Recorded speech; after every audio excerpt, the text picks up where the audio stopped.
Hi, എല്ലാവർക്കും റൈറ്റേഴ്സിൻ്റെ പുതിയൊരു ക്ലാസ്സിലേക്ക് സ്വാഗതം. അപ്പം നമ്മൾ ഇന്നത്തെ ക്ലാസ്സിൽ SSC MTSൻ്റെ പ്രീവിയസ് ഇയർ ക്വസ്റ്റ്യൻ പേപ്പർ ഡിസ്കഷൻ്റെ രണ്ടാമത്തെ ക്ലാസ്സാണിത്. ആദ്യത്തെ ഒരു ക്ലാസ് നിങ്ങൾ കണ്ടു എന്ന് വിചാരിക്കുന്നു. ഓക്കെ, കണ്ടിട്ട് നിങ്ങൾക്ക് ഇഷ്ടപ്പെട്ടു എന്ന് ഞാൻ വിചാരിക്കുന്നു. അപ്പം നമ്മൾ ഇന്നത്തെ ക്ലാസ്സിലും ഒരു 10 ക്വസ്റ്റ്യൻസാണ് മുൻ പരീക്ഷയ്ക്ക് ചോദിച്ച 2022-23 ചോദിച്ച 10 പ്രധാനപ്പെട്ട ചോദ്യങ്ങൾ എടുത്തിട്ട് അതിൻ്റെ ഡിസ്കഷനാണ് നമ്മൾ നടത്താൻ പോകുന്നത്. അനുബന്ധ വിവരങ്ങളെല്ലാം പറഞ്ഞു പോകുന്നുണ്ട്. അപ്പം എല്ലാവർക്കും ക്ലാസ്സിലേക്ക് ഒരിക്കൽ കൂടി സ്വാഗതം. നമുക്ക് ആദ്യ ചോദ്യം നോക്കാം.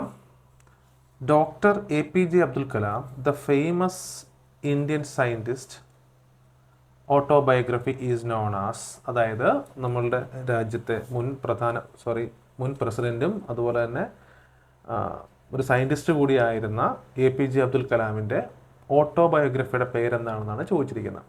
ആത്മകഥയുടെ പേരെന്താണെന്നാണ് ചോദിച്ചിരിക്കുന്നത്. ഓപ്ഷൻസ് പറയാം. ഒന്നാമത്തത് one life is not enough, രണ്ടാമത്തത് വിങ്സ് ഓഫ് ഫയർ, മൂന്നാമത്തത് waiting for a visa and നാലാമത്തത് the race of my life എന്നുള്ളതാണ്. ഓക്കെ, നമുക്ക് എല്ലാവർക്കും അറിയാവുന്ന കാര്യമാണ്. വളരെ സിമ്പിളായിട്ടൊരു ചോദ്യമാണ്. അബ്ദുൽ കലാമിൻ്റെ ആത്മകഥ എന്ന് പറയുന്നത് എന്താണ്? വിങ്സ് ഓഫ് ഫയർ ആണ്, അല്ലേ? അഗ്നിച്ചിറകുകളാണ് അദ്ദേഹത്തിൻ്റെ ആത്മകഥ എന്ന് പറയുന്നത്. ഓക്കെ, അപ്പം നമുക്കിനി ബാക്കി 3 പുസ്തകങ്ങൾ നമുക്കൊന്ന് പരിചയപ്പെടാം. ഒന്നാമത്തെ പുസ്തകം one life is not enough എന്ന് പറയുന്ന പുസ്തകം. ഇതാരാണ് എഴുതിയെന്ന് ചോദിച്ചു കഴിഞ്ഞാൽ നട്വർ സിംഗ് ആണ് എഴുതിയത്. നട്വർ സിംഗ്. ഓക്കെ, അപ്പോൾ ചോദിക്കാം ആരാണ് നട്വർ സിംഗ് എന്ന് ചോദിച്ചു കഴിഞ്ഞാൽ നമ്മളുടെ മുൻ വിദേശകാര്യ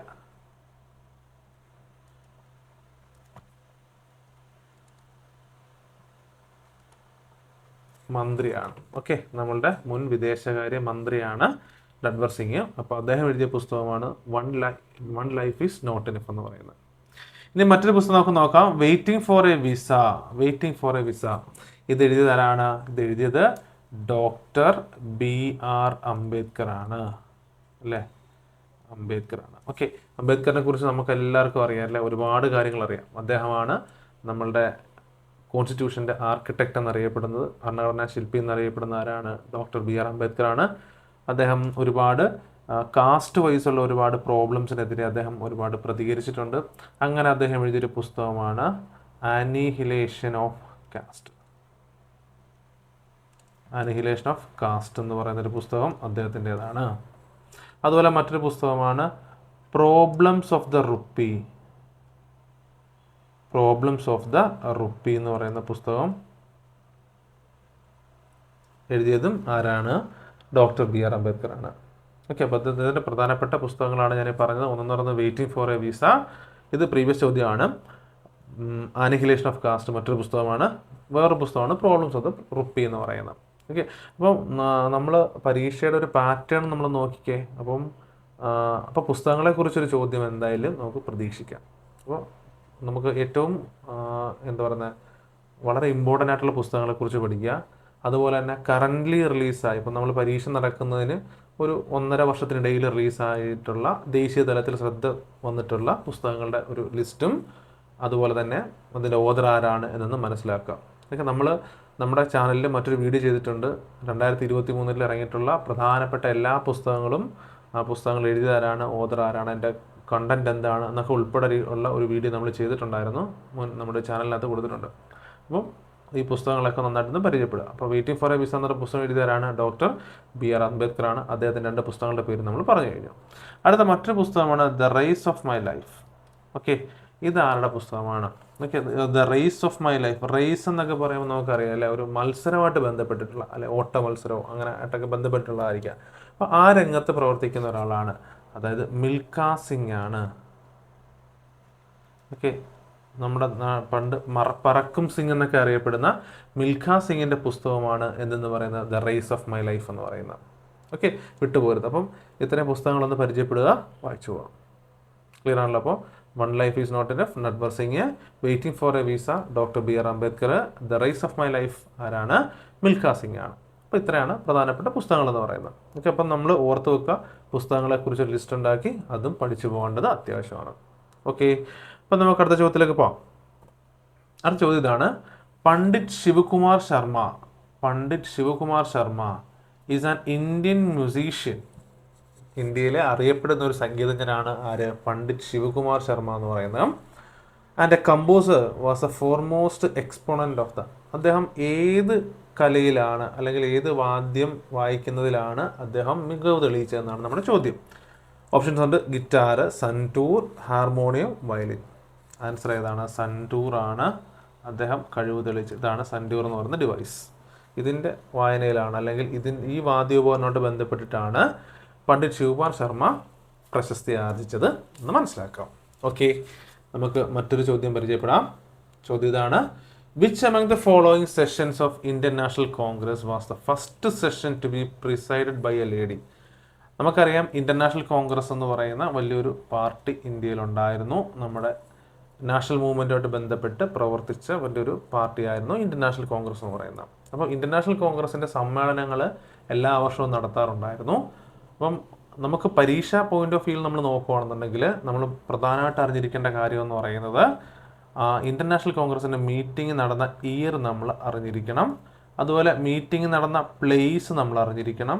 ആരാണ് പ്രിസൈഡ് ചെയ്തത്, ആരാണ് ആ പർട്ടിക്കുലർ കമ്മിറ്റി അല്ലെങ്കിൽ ആ പർട്ടിക്കുലർ മീറ്റിങ്ങിൻ്റെ ആ സെഷൻ്റെ അധ്യക്ഷൻ ആരായിരുന്നു, ഇത്രയും കാര്യങ്ങൾ നമ്മൾ പ്രധാനപ്പെട്ടത് അറിഞ്ഞിരിക്കണം.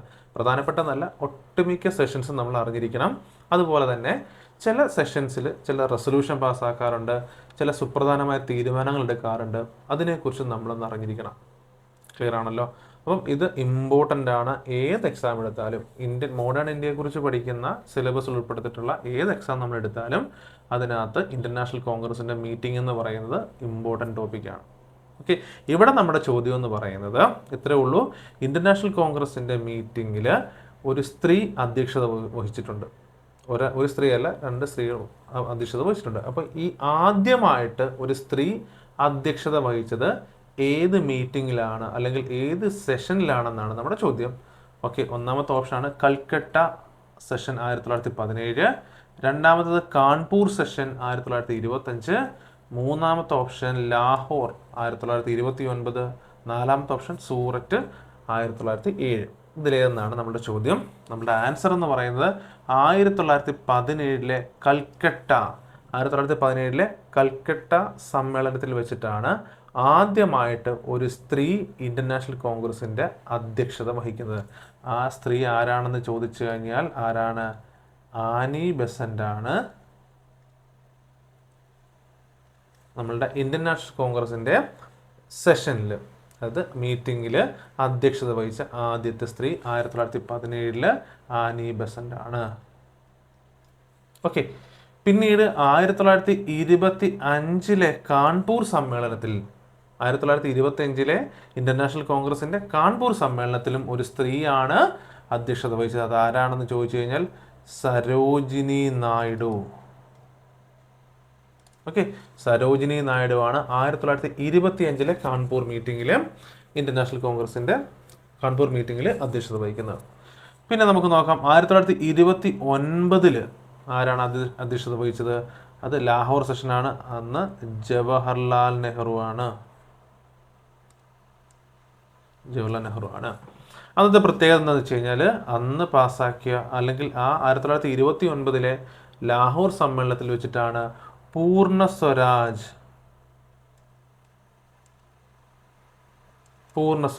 എന്ന് പറയുന്ന ആ ഒരു റെസൊല്യൂഷൻ പാസ്സാക്കുന്നത് 1929 ലാഹോർ സെഷനിൽ വെച്ചിട്ടാണെന്ന് മനസ്സിലാക്കണം. വളരെ ഇമ്പോർട്ടൻറ്റ് പോയിന്റ് ആണ്. എല്ലാ പരീക്ഷയ്ക്കും റിപ്പീറ്റഡ് ആയിട്ട് ചോദിക്കുന്ന ഒരു ചോദ്യമാണ്. പൂർണ്ണ സ്വരാജ് പാസ്സാക്കിയത് ഏത് സമ്മേളനത്തിൽ വെച്ചിട്ടാണ്? 1929 ലാഹോർ സമ്മേളനത്തിൽ. 1929 ലാഹോർ സമ്മേളനത്തിൽ ആരാണ് അധ്യക്ഷത വഹിച്ചത്? അത് ജവഹർലാൽ നെഹ്റു ആണ്. ഇത് ഇങ്ങനെ അങ്ങോട്ടും ഇങ്ങോട്ടും മാറി പല പരീക്ഷകൾക്കും ചോദിക്കാറുണ്ട്. ഓക്കെ, അതുപോലെ 1907 സൂററ്റ് സമ്മേളനത്തിൽ ആരാണ് അധ്യക്ഷത വഹിച്ചതെന്ന് ചോദിച്ചു കഴിഞ്ഞാൽ അത് റാഷ് ബിഹാരി ഘോഷാണ്.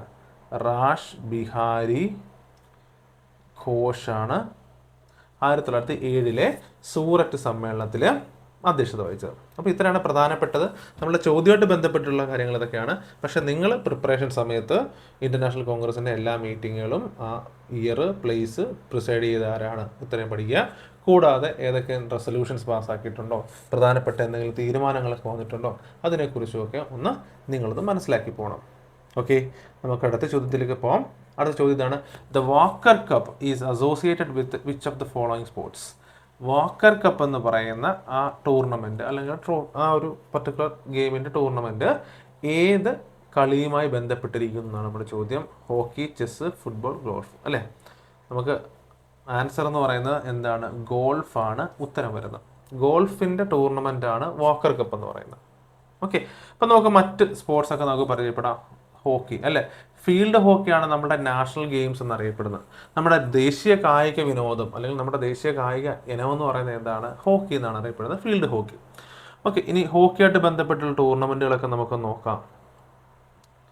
ഓക്കെ, ഹോക്കിയിലെ ഏറ്റവും ഓൾഡസ്റ്റ് ടൂർണമെൻ്റ് എന്നറിയപ്പെടുന്നതാണ് ബെയ്റ്റൺ കപ്പ് എന്ന് പറയും.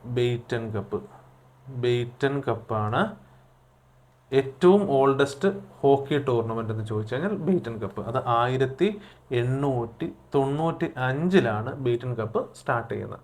ഓക്കെ, ഇതൊരു ചോദ്യമാണ് നമ്മളുടെ SSCയുടെ CGL ചോദിച്ചത്. അതായത് 2020 വർഷത്തിൽ നടന്ന SSCയുടെ കമ്പൈൻഡ് ഗ്രാജുവേറ്റ് ലെവലിൽ ചോദിച്ചൊരു ചോദ്യമാണ്.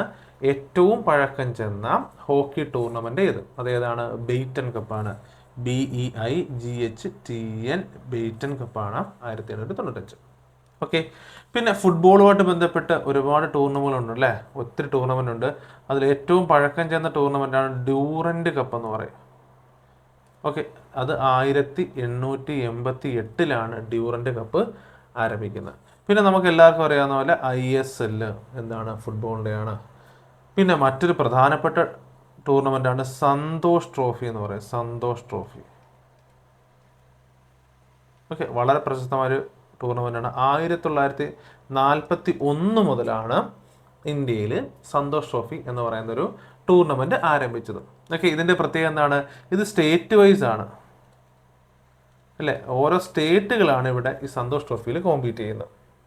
അപ്പോൾ ഏതൊക്കെയാണ് ഹോക്കിയായിട്ട് ബന്ധപ്പെട്ട ഏറ്റവും പഴക്കം ചെന്ന ഇതിന് മേജർ ധ്യാൻചന്ദ് കപ്പ് എന്നൊക്കെ പറഞ്ഞിട്ട് ഹോക്കിയിലുണ്ട്. ഞാൻ ഇതിനകത്ത് പ്രധാനമായിട്ട് ഞാൻ പറയുന്ന നമുക്കൊരു പ്രീവിയസ് ചോദ്യം ഞാൻ പറയാം. SSCGL ചോദിച്ചൊരു ചോദ്യമാണ്. ഏറ്റവും പഴക്കം ചെന്ന ഹോക്കി ടൂർണമെൻറ്റ് ബെയ്റ്റൺ കപ്പ് 1895.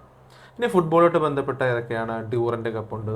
അത് 1888 ഡ്യൂറൻറ്റ് കപ്പ് വരുന്നത്. ISL ഉണ്ട്. പിന്നെ സന്തോഷ് ട്രോഫി ഉണ്ട്. പിന്നെ മറ്റൊന്നാണ് നിങ്ങൾക്ക് അറിയാവുന്ന ഫെഡറേഷൻ കപ്പ്. ഫെഡറേഷൻ കപ്പ് എന്ന് പറയുന്നതും എന്തുമായിട്ട് ബന്ധപ്പെട്ടിരിക്കുന്നത്? ഫുട്ബോളുമായിട്ട് ബന്ധപ്പെട്ടിരിക്കുന്നത്. ഇത്രയാണ് പ്രധാനപ്പെട്ട ഇന്ത്യയിലെ ടൂർണമെൻറ്റുകൾ എന്ന് പറയുന്നത്.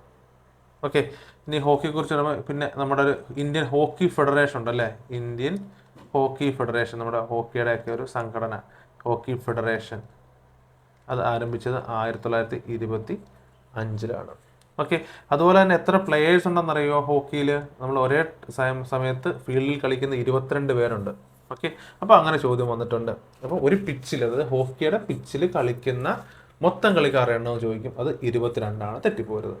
ഓക്കെ, ടീമിലെ പ്ലേയേഴ്സിൻ്റെ അല്ല, ഒരു പിച്ചിൽ എത്ര പേര് അറ്റ് എ ടൈം കളിക്കുന്നു എന്ന് ചോദിച്ചാൽ 22 പേര് കളിക്കുന്നുണ്ട്. ഓക്കെ, അപ്പോൾ ഇത്രയാണ്. അപ്പോൾ നമ്മളിപ്പോൾ ഇതിൽ ഈ ഒരു ഭാഗത്ത് ഈ ഒരു ചോദ്യത്തിലൂടെ നിങ്ങൾ ഫോക്കസ് ചെയ്യേണ്ടത് ഇന്ത്യയിലെ പ്രധാനപ്പെട്ട കായിക ഇനങ്ങൾ ഏതൊക്കെയാണെന്ന് മനസ്സിലാക്കുക. ആ കായിക ഇനങ്ങളുമായിട്ട് ബന്ധപ്പെട്ട് നടന്നിട്ടുള്ള ടൂർണമെൻറ്റുകൾ അതിനെക്കുറിച്ചൊന്ന് മനസ്സിലാക്കിക്കോളൂ. ആ ടൂർണമെൻറ്റ് ഇയർ, ഏത് വർഷം ആരംഭിച്ചു, എന്ന് തൊട്ട് തുടങ്ങി, എത്ര നാളായി, ഏതൊക്കെ ടീമുകളാണ് മത്സരിക്കുന്നത് എന്നൊക്കെയുള്ള പ്രധാനപ്പെട്ട റീസെൻ്റ് വർഷത്ത് ആ ട്രോഫി നേടിയ ടീം ഏതാണ്. ഇത്രയും കാര്യങ്ങൾ നിങ്ങളിന്ന് നോക്കിക്കോളുക. ക്ലിയർ? അടുത്ത നമുക്ക് നോക്കാം.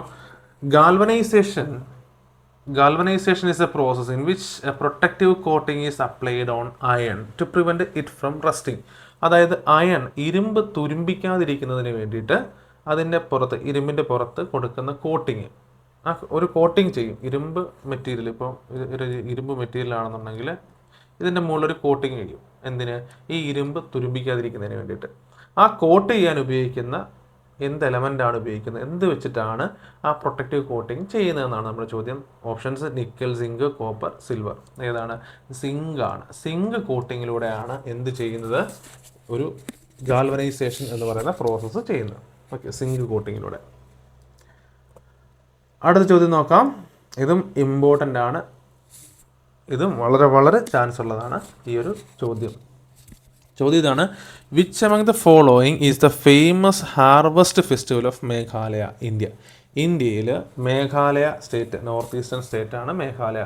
അപ്പോൾ നോർത്ത് ഈസ്റ്റേൺ സ്റ്റേറ്റുമായി ബന്ധപ്പെട്ടിട്ട് അല്ലെങ്കിൽ നോർത്ത് ഈസ്റ്റേൺ സ്റ്റേറ്റുകളിലെ പ്രധാനപ്പെട്ട ആഘോഷങ്ങൾ, അവരുടെ ആചാരങ്ങൾ ഒക്കെ പരീക്ഷയ്ക്ക് ചോദിക്കാറുണ്ട്. കാര്യം അത് അത്യാവശ്യം ഡിഫിക്കൽട്ടൊരു ഏരിയ ആണ് നമുക്ക് മനസ്സിലാക്കിയെടുക്കാനും ഓർമ്മിച്ച് വെക്കാനും. അതുകൊണ്ട് തന്നെ ആ ഭാഗത്തു നിന്നുള്ള ചോദ്യങ്ങൾ നമുക്ക് പ്രതീക്ഷിക്കാം. അപ്പോൾ നമ്മുടെ ചോദ്യം ഇതാണ്: മേഘാലയ എന്ന് പറയുന്ന സ്റ്റേറ്റിലെ വളരെ പ്രശസ്തമായ ഹാർവസ്റ്റ് ഫെസ്റ്റിവൽ ഏതെന്നാണ് ചോദിച്ചിരിക്കുന്നത്. വിളവെടുപ്പ് ഉത്സവം, അതായത് കൃഷിയൊക്കെ ചെയ്ത് കൃഷി ഒക്കെ നമ്മൾ സക്സസ്ഫുള്ളായിട്ട് കംപ്ലീറ്റ് ചെയ്ത് അതിൻ്റെ വിളവെടുപ്പിന് ശേഷം ആ ഒരു സക്സസ് ഒന്ന് ആഘോഷിക്കുന്നതിന് വേണ്ടിയിട്ട് ചില ഉത്സവങ്ങളൊക്കെ നടത്താറുണ്ട്. അങ്ങനെ മേഘാലയ എന്ന് പറയുന്ന സ്റ്റേറ്റിൽ നടത്തുന്ന ഉത്സവം എന്നാണ് നമ്മുടെ ചോദ്യം. Options 1 Chapchar Kut festival, Chapchar Kut festival option 1, option 2 Sunburn festival, and option 3 Hornbill festival, and option 4 Nongkrem festival. ഇതിലേതാണ് മേഘാലയയിലെ ഫെസ്റ്റിവൽ ഏതാണെന്നാണ് നമ്മുടെ ചോദ്യം. ആൻസർ ഇതാണ്, നോക്രം ഫെസ്റ്റിവൽ ആണ്. നോക്രം ഫെസ്റ്റിവൽ.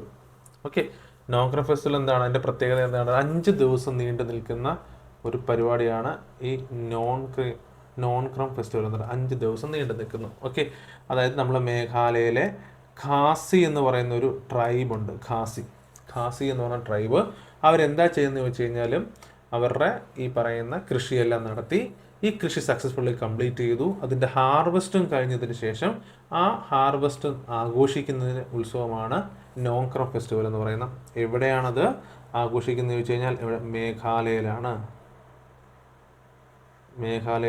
അത് ആഘോഷിക്കുന്നത്. അതാണ് നോക്രം ഫെസ്റ്റിവൽ എന്ന് പറയുന്നത്. ഏത് ട്രൈബാണ് ആഘോഷിക്കുന്നത് ചോദിച്ചു കഴിഞ്ഞാൽ ഏത് ട്രൈബാണ്? ഖാസി ട്രൈബാണ് ആഘോഷിക്കുന്നത്. എത്ര ദിവസം നീണ്ടു നിൽക്കുന്ന ഫെസ്റ്റിവൽ എന്ന് ചോദിച്ചു കഴിഞ്ഞാൽ 5 ദിവസം നീണ്ടു നിൽക്കുന്നു. ഓക്കെ, ഇനി അടുത്ത ചപ്ചാർകൂത്ത് ഫെസ്റ്റിവലാണ്. ചപ്ചാർകൂത്ത് ഫെസ്റ്റിവൽ നടക്കുന്നത് എവിടെയാണെന്ന് ചോദിച്ചു കഴിഞ്ഞാൽ അത് മിസോറാമിലാണ് ചപ്ചാർകൂത്ത് ഫെസ്റ്റിവൽ ആഘോഷിക്കുന്നത്. ഓക്കെ, അടുത്ത ഫെസ്റ്റിവലാണ് സൺബേൺ ഫെസ്റ്റിവൽ. അത് നിങ്ങൾ കൺഫ്യൂഷൻ വരും, അത് ഗോവയിലാണ്. ഓക്കെ, സൺബേൺ എന്നൊക്കെ പറയുമ്പോൾ സൺബേൺ എന്ന് പറഞ്ഞു കഴിഞ്ഞാൽ എന്താണ്? ഒരു സൺബേണിനെ കുറിച്ച് കേട്ടിട്ടുണ്ടോ? അതായത് സൺബേൺ എന്ന് വെച്ച് കഴിഞ്ഞാൽ ഈ നമ്മൾ വെയിലത്തൊക്കെ പോകുമ്പോൾ വെയിൽ തട്ടിയിട്ട് നമ്മുടെ ദേഹത്തുണ്ടാകുന്ന റെഡ് മാർക്കാണ് സൺബേൺ എന്ന് പറയുന്നത്. അപ്പോൾ അതൊരു ബീച്ചിലൊക്കെ പോകുന്ന ആളുകൾക്ക് ഉണ്ടാകും. ബീച്ചൊക്കെ കൂടുതൽ കാണപ്പെടുന്നത് ഗോവയിലാണ്. ഇത് കണക്ട് ചെയ്തിട്ട് നമുക്ക് സൺബേൺ ഫെസ്റ്റിവൽ ഗോവയിലാണെന്ന് മനസ്സിലാക്കാം. മറ്റൊന്നാണ് ഹോൺബിൽ ഫെസ്റ്റിവൽ എന്ന് പറയുന്നത്. ഹോൺബിൽ ഫെസ്റ്റിവൽ അതെവിടുത്തെയാണ്? അത് നാഗാലാൻഡിലെ ഫെസ്റ്റിവലാണ്. എന്തെന്ന് പറയുന്നത്? ഹോൺബിൽ ഫെസ്റ്റിവൽ എന്ന് പറയുന്നത്. ഓക്കെ, അപ്പോൾ എന്തൊക്കെയാണ് നമ്മൾ പഠിച്ച്? ചപ്ചാർകൂത്ത് ഫെസ്റ്റിവൽ അത് മിസോറാമിലാണ്, സൺബേൺ ഫെസ്റ്റിവൽ അത് ഗോവയിലാണ്, ഹോൺബിൽ ഫെസ്റ്റിവൽ അത് എവിടെയാണ്? നാഗാലാൻഡിലാണ്. പിന്നെ നമ്മളിപ്പോൾ പറഞ്ഞ നോക്രം ഫെസ്റ്റിവൽ എവിടെയാണ്? മേഘാലയയിലാണ്. അപ്പോൾ അതുകൊണ്ട് ഈ ഒരു ഭാഗത്ത് നിന്ന് ഫെസ്റ്റിവൽസ് ഇൻ ഇന്ത്യയിലെ പ്രധാന ഫെസ്റ്റിവൽസ് എന്നുള്ള രീതിയിൽ അപ്പോൾ ഓരോ പ്രത്യേകിച്ച് നിങ്ങൾ നോക്കേണ്ട ഭാഗം എന്ന് പറയുന്നത് നോർത്ത് ഈസ്റ്റേൺ സ്റ്റേറ്റുകൾ, ഈ മേഘാലയ, നാഗാലാൻഡ്, മിസോറാം, സിക്കിം ഇതുപോലെയൊക്കെയുള്ള സ്റ്റേറ്റുകളും ആ സ്റ്റേറ്റുകളിലെ പ്രധാനപ്പെട്ട ഫെസ്റ്റിവലുകളും നിങ്ങൾ നന്നായിട്ട് നോക്കിപ്പോണം. ഓക്കെ, അപ്പം അവിടെ നിന്ന് ചോദ്യം ഉണ്ടാകും. ക്ലിയർ? അടുത്ത ചോദ്യമാണ് Bharatanatyam dance is associated with which state? Simple ചോദ്യമാണ് നമുക്കല്ലേ. ഇത് ഡിഫിക്കൽട്ടി ലെവൽ വളരെ കുറവാണ് അല്ലേ. സിമ്പിൾ ചോദ്യമാണ്. ഭരതനാട്യം എന്ന് പറയുന്നത് ഏത് സ്റ്റേറ്റുമായി ബന്ധപ്പെട്ടിരിക്കുന്നു? സിമ്പിൾ ചോദ്യമാണ്. Simple answer Tamil Nadu. ഓക്കെ, തമിഴ്നാടിൻ്റെ ഒരു കലാരൂപമാണ്. തമിഴ്നാടിൻ്റെ ദേശീയ കലാരൂപം എന്ന് തന്നെ നമുക്ക് പറയാം. ഏതാണ്? ഭരതനാട്യം എന്ന് പറയുന്നത്. ഓക്കെ, അപ്പം മഹാരാഷ്ട്രയുടെ ഏതെന്ന് ചോദിച്ചു കഴിഞ്ഞാൽ ഏതാണ്? മഹാരാഷ്ട്രയുടെ ലാവണി എന്ന് പറയുന്നൊരു ആർട്ട് ഫോമാണ് മഹാരാഷ്ട്രയുടെ. അപ്പം മധ്യപ്രദേശിൻ്റെ ഏതാണ്? മധ്യപ്രദേശിൻ്റെ മത്കി ഡാൻസ് ആണ് മധ്യപ്രദേശിൻ്റെ കലാരൂപം എന്ന് പറയുന്നത്. കേരളത്തിൻ്റെ നമുക്കറിയാം ഏതാണ്? മോഹിനിയാട്ടം വരാം, അതുപോലെ കഥകളി വരാം. ഓക്കെ, ഓട്ടം തുള്ളൽ വരാം, ചാക്യാർ കൂത്ത്, ഇങ്ങനെ ഉണ്ടല്ലോ നമ്മുടെ കേരളത്തിൽ കുറേ കലാരൂപങ്ങളുണ്ടല്ലോ. അപ്പോൾ നമുക്ക് ഓപ്ഷൻസ് വെച്ച് നമുക്ക് എഴുതാം. ഇപ്പോൾ ചോദിക്കുകയാണ് Mohiniyattam is associated with which state എന്ന് ചോദിച്ചാൽ Kerala. Kathakali is associated with which state? Kerala. ചിലപ്പോൾ അങ്ങനെയൊക്കെ ചോദിച്ചെന്ന് നമുക്ക് ഈസി ആയിട്ട് എഴുതാൻ പറ്റും. ഇല്ലാന്നുണ്ടെങ്കിൽ നമുക്ക് മാച്ച് ദ ഫോളോയിങ് തരും. ഇപ്പോൾ ചിലപ്പോൾ ഒരു സൈഡിൽ ഇപ്പോൾ എ സൈഡിൽ എന്താണ് ചിലപ്പോൾ ആർട്ട് ഫോംസിൻ്റെ പേരായിരിക്കും കൊടുക്കുന്നത്. ചില സൈഡിൽ ഒരു രണ്ടാമത്തെ ബി പാർട്ടിൽ എന്ത് കൊടുക്കും? അതിൻ്റെ സ്റ്റേറ്റിൻ്റെ പേര് കൊടുക്കും. അപ്പോൾ ചിലപ്പോൾ കേരളത്തിന് വരുന്നത് ചിലപ്പോൾ മോഹിനിയാട്ടം വരാം, നമുക്ക് മാർക്ക് ചെയ്യാൻ വേണ്ടിയിട്ട്, അല്ലെങ്കിൽ ചിലപ്പോൾ കഥകളി വരാം, അല്ലെങ്കിൽ ഓട്ടംതുള്ളൽ വരാം. ഇതിൽ ഏതെങ്കിലും ഒരെണ്ണമായിരിക്കും വരുന്നത്. ഓക്കെ, അപ്പം നിങ്ങൾ ആ ഭാഗവും ഒന്ന് നോക്കി പോവുക. പ്രധാനപ്പെട്ട ആർട്ട് ഫോമും അതിൻ്റെ സ്റ്റേറ്റുകളും ഒന്ന് പഠിച്ചു പോവുക. ക്ലിയർ? ഇതെല്ലാം വരുന്നത് നമുക്ക് SSC പരീക്ഷയ്ക്കാണെങ്കിൽ ഏത് എന്താ പറയുന്നത്, നമുക്ക് ഏത് സെൻട്രൽ ലെവൽ പരീക്ഷയാണെങ്കിൽ ട്രഡീഷണൽ GK എന്ന് പറഞ്ഞൊരു ഭാഗമുണ്ട്. ട്രഡീഷണൽ GK, ഓക്കെ, അതായത് സ്റ്റാറ്റിക് ആയിട്ടുള്ള പോർഷനാണ്, അതിനകത്ത് ഒരു മാറ്റവും വരത്തില്ല. അപ്പോൾ അത് ഒന്ന് പഠിക്കണം. അതിനകത്ത് നമുക്ക് ചോദ്യം വളരെ ഇമ്പോർട്ടൻ്റ് ആയിട്ടുള്ള ചോദ്യങ്ങൾ വരും. അതാണ് ഞാൻ പറഞ്ഞ ആർട്ട് ഫോം വരാം, പിന്നെ ഈ പറയുന്ന പോലെ ഫെസ്റ്റിവൽസ്, ഓരോ സ്റ്റേറ്റും അതിൻ്റെ ഫെസ്റ്റിവൽസും ചോദിക്കാം, ഓരോ സ്റ്റേറ്റ് അതിൻ്റെ പ്രധാനപ്പെട്ട മ്യൂസിക് രൂപങ്ങൾ ചോദിക്കാം, ചില ലാംഗ്വേജുകൾ ചോദിക്കാം, കൾച്ചറൽ ഫെസ്റ്റിവൽ ചോദിക്കാം. അപ്പോൾ ഇങ്ങനെയൊക്കെയുള്ള ചോദ്യങ്ങളൊക്കെ വരുന്നത് ട്രഡീഷണൽ GK എന്ന് പറഞ്ഞൊരു പോർഷനകത്തുനിന്നാണ്. അപ്പോൾ അത് നമ്മളൊന്ന് നന്നായിട്ട് കോൺസെൻട്രേറ്റ് ചെയ്യണം. ഓക്കെ, അടുത്ത ചോദ്യം ഇതാണ്. What does F stands for FRBM act 2003? FRBM act 2003 എന്ന് പറയുന്ന ആക്ടിൽ എഫ് എന്ന് പറയുന്നത് എന്തിനെ സൂചിപ്പിക്കുന്നു, ഏത് വാക്കിനെ സൂചിപ്പിക്കുന്നു എന്നാണ് നമ്മുടെ ചോദ്യം. Fiscal, financial, freedom, functional. നമ്മുടെ ആൻസർ ഏതാണ്? ഫിസ്ക്കൽ ആണ്. ഓക്കെ, അപ്പോൾ FRBM ആക്ടിൻ്റെ ഫുൾ ഫോം എന്താണ്? Fiscal responsibility, fiscal responsibility, budget management act. അതാണ് FRBM ആക്ട് എന്ന് വെച്ച് കഴിഞ്ഞാൽ.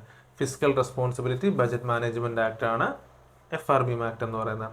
എന്താണ് ഈ ആക്ടിൻ്റെ ഉദ്ദേശം എന്ന് ചോദിച്ചു കഴിഞ്ഞാൽ, നമ്മളുടെ രാജ്യത്ത് ഫിസ്ക്കൽ ഡെഫിസിറ്റ് കുറയ്ക്കുക, നമ്മളുടെ ഫിസ്ക്കൽ ധനക്കമ്മി കുറയ്ക്കുക എന്ന ലക്ഷ്യത്തോടു കൂടി കൊണ്ടുവന്ന ആക്ടാണ് FRBM ആക്ട് എന്ന് പറയുന്നത്. ഓക്കെ, അതായത് നമ്മളുടെ എക്കണോമി എന്ന് പറയുന്നത്, നമ്മളുടെ രാജ്യത്തിൻ്റെ സമ്പദ് വ്യവസ്ഥ എന്ന് പറയുന്നത് ഒരു സ്റ്റെബിലൈസ്ഡ് ആക്കുക.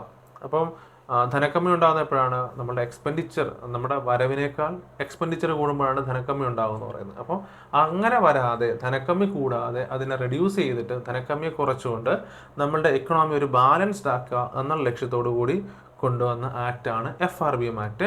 അതിനകത്തിലെ F എന്തിനാണ് സൂചിപ്പിക്കുന്നത്? ഫിസ്ക്കൽ റെസ്പോൺസിബിലിറ്റി, ഫിസ്ക്കലാണ്. Fiscal responsibility budget management act ആണ് FRBM ആക്ട് എന്ന് പറയുന്നത്. അടുത്ത ചോദ്യം നമുക്ക് നോക്കാം. ഹൂ എമംഗ് ദ ഫോളോയിങ്, താഴെ തന്നിരിക്കുന്നവർ ആരാണ് introduced the silver tanka and the copper jital? രണ്ട് കോയിൻസ് ആണ്. എന്തൊക്കെയാണ്? സിൽവർ ടാങ്കയും കോപ്പർ ജിറ്റലും.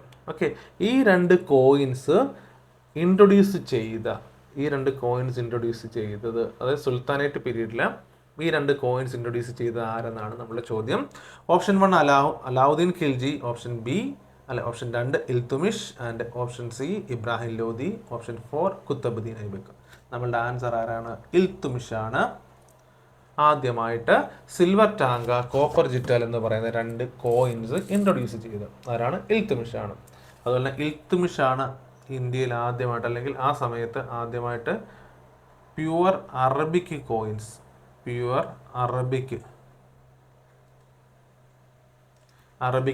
ഇൻട്രൊഡ്യൂസ് ചെയ്ത ആരാണ്? ഇൽത്തുമിഷ് ആണ്. അപ്പോൾ ഇൽത്തുമിഷ് ഒക്കെ വരുന്നതിന് മുമ്പുണ്ടായിരുന്ന കോയിൻസ് ഒക്കെ വെച്ച് കഴിഞ്ഞാൽ നമ്മളുടെ ചിലപ്പോൾ പല വൃക്ഷങ്ങളുടെ ചിത്രം കുത്തിവെക്കുക, ഇല്ലെന്നുണ്ടെങ്കിൽ ശിവലിംഗം ഒക്കെ, അങ്ങനെയൊക്കെ ആയിരുന്നു ഇതിന് മുമ്പുണ്ടായിരുന്ന കോയിൻസ് എന്ന് വെച്ച് കഴിഞ്ഞാൽ.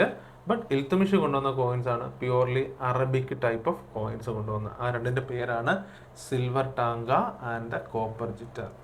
ക്ലിയർ? അടുത്ത ചോദ്യം നോക്കാം. Which of the following states is the leading producer of cotton in India as of November 2022?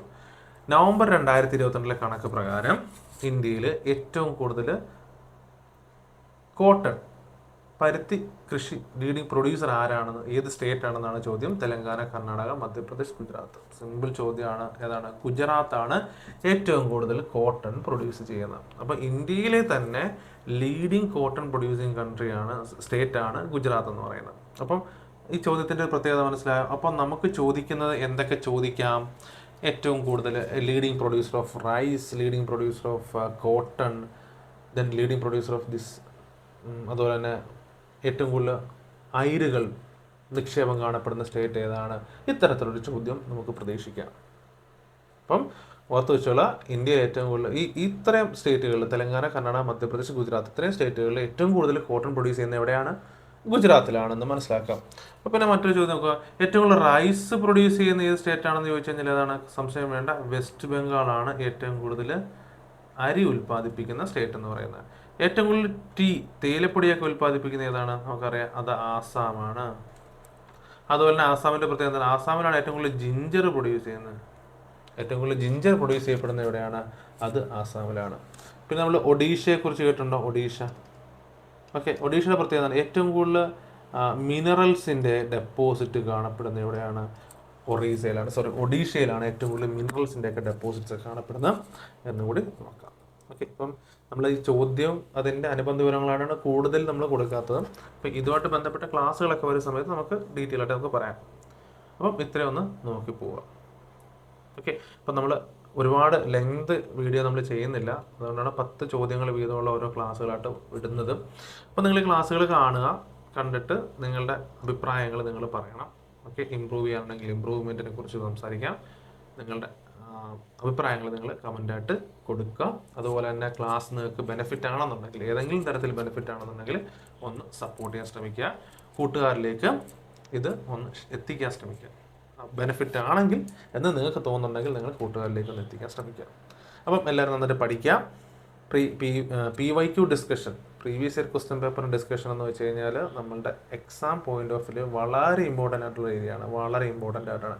നമ്മൾ previous year question paper work out ചെയ്താൽ മാത്രമേ നമുക്ക് ഇനി വരാൻ പോകുന്ന പരീക്ഷയുടെ പാറ്റേൺ അറിയാൻ പറ്റൂ, മാർക്ക് ഡിസ്ട്രിബ്യൂഷൻ അറിയാൻ പറ്റൂ. അതുപോലെ തന്നെ നമ്മളൊരു ടോപ്പിക്കിനെ ഏത് ഡെപ്ത് വരെ പഠിക്കണം എന്നുള്ളത് നമുക്ക് മനസ്സിലാക്കാൻ പറ്റും. അതുപോലെ തന്നെ ഏതൊക്കെ ടോപ്പിക്ക് പഠിക്കണ്ട എന്ന് കൂടി തിരിച്ചറിയണമെന്നുണ്ടെങ്കിൽ നമ്മൾ പ്രീവിയസ് ക്വസ്റ്റ്യൻ പേപ്പർ അനലൈസ് ചെയ്തേ പറ്റും. അപ്പം നമ്മളുടെ ക്ലാസ്സുകൾ ഇനിയും തുടരുന്നതാണ്. അപ്പം നിങ്ങൾ വെയിറ്റ് ചെയ്യുക. നമ്മൾ അടുത്ത വീഡിയോ ആയിട്ട് അടുത്തൊരു ക്ലാസ്സിൽ നമുക്ക് കാണാം. അപ്പം എല്ലാവർക്കും നന്ദി, നമസ്കാരം, താങ്ക് യു.